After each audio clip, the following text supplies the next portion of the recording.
inviting me. As an Austrian from Vienna with Croat roots, I really appreciate to come to Slovakia, which is not far away. It was only 1 hour of train. And I paid only 14 euro. It was a very cheap speaker. And I really appreciate that we do not have borders anymore between us.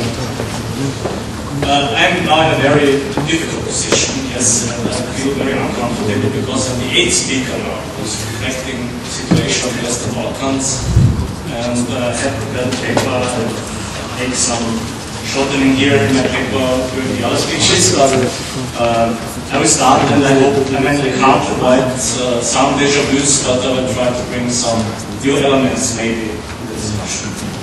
The first point I want to comment a little bit is the issue where have we generally come in the process of conflict, post-conflict transition. In general, the region, as I see it, has undergone a process of conflict transformation since 1999-2000, when President Tuđman died and Milosevic was collapsed. And the termination of these two semi-authoritarian regimes was certainly a precondition for positive changes in the region. I think you mentioned it also. It was this year that was really the change. I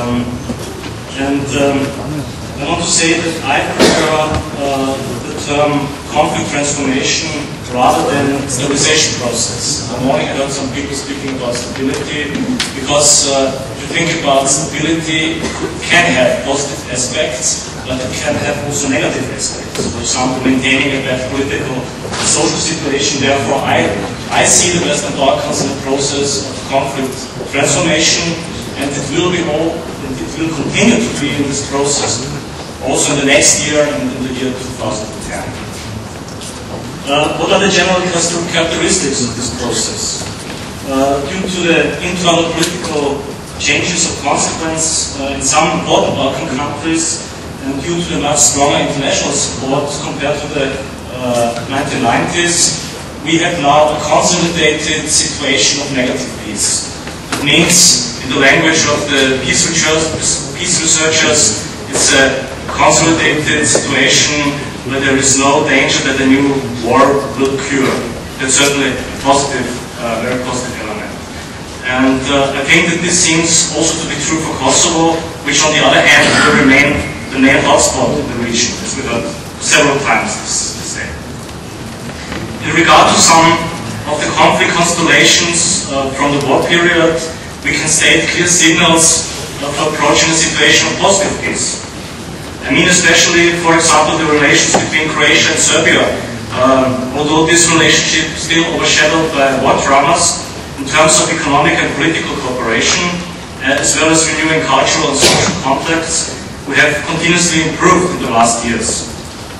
While the relations between the former South Slavic parties of conflict show signs of relaxation, and I think also in Bosnia-Herzegovina is a kind of relaxation. Mr. Mayor said, okay, what is the reason that Bosnia-Herzegovina should be a country? I mean, as a teenager I was very often in Bosnia-Herzegovina, I had relatives also there, and I know that the people have close cultural and social ties. I mean, they have the same language, they have the same language, yes, and it can't be compared to Kosovo, yes, but that would be another story. I couldn't tell some 10 minutes.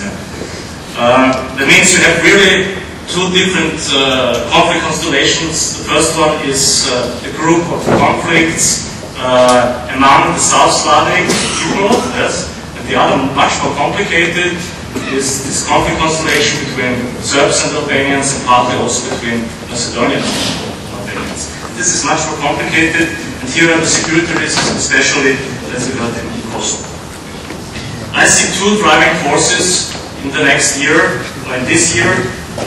That's on the one hand Croatia's positive example as a post-conflict country that has successfully passed through a transition from a former war territory to a serious candidate for EU and NATO membership. I think Croatia has good chances to be invited to the Bucharest summit, and if it's a little bit faster in the judicial reforms, maybe it can also conclude all the chapters in January next year and be accepted as a new member in the EU 2011.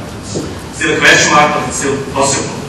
And this Croatian example, from my point of view, is of crucial importance for making the other South-Slavic countries, especially Serbia, resistant to a new wave of uncontrolled nationalism.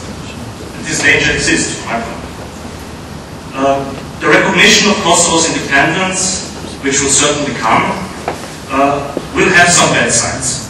In a political sense, the post-Milosevic leadership in Serbia will be punished for crimes the Milosevic regime committed in Kosovo. And the second negative side, from my point of view, is that the EU will leave behind the principles of the Volunteer Commission from '91, which were the guideline for the European Community's policy in the 1990s to recognize the former Yugoslav Republic's independence, only the Yugoslav Republic's independence states.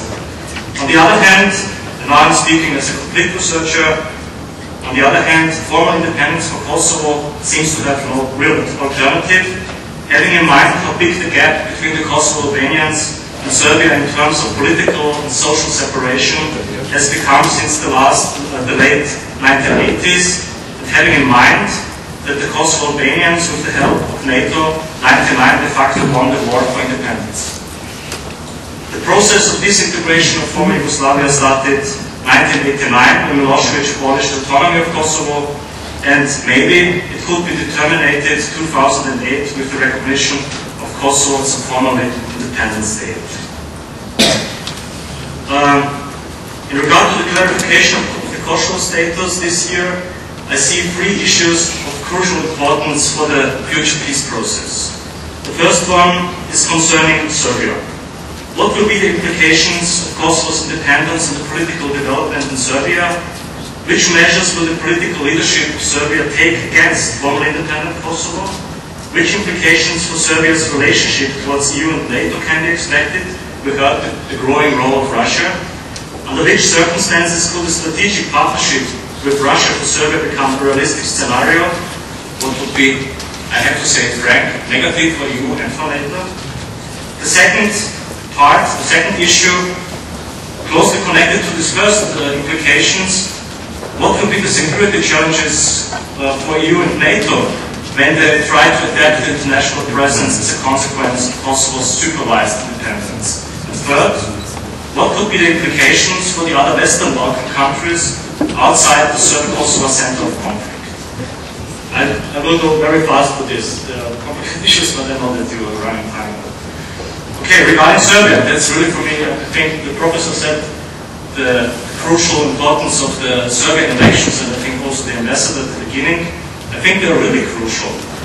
Because these upcoming presidential elections in Serbia will be decisive for the spectrum of measures Belgrade will take against Kosovo's independence, and for the question if a serious change in Serbia's foreign policy orientation will take place. And I see two scenarios. The first scenario is that the pro-Western orientated Boris Tadic will win the elections. In this case, there is a chance that the pro-Western parties will stay in government, and this would guarantee, in principle, Serbia's pro-EU course and the cooperative attitude towards NATO. The Serbian reactions to Kosovo's independence, in this case, would probably not exceed diplomatic measures. The second, much more negative scenario would be that the radical nationalist Tomislav Nikolic will win the elections. This scenario would most probably lead to a new and anti-Western government, which would consist of Koštunic's National Conservative Party and Šešel's and Nikolic's Radical Party. And I would, it's a little bit slightly different to the ambassador, I wouldn't count Koštunic's party to the pro-European forces. In this scenario, much harder Serbian measures as a reaction to Western recognition of Kosovo's independence must be expected. This could include, apart from cutting off water and energy supply for Kosovo, also direct support from Belgrade to subversive activities of radical Kosovo Serbs directed against the Kosovo institutions and international presence. Serbia's foreign policy would change by turning away from EU integration as a priority goal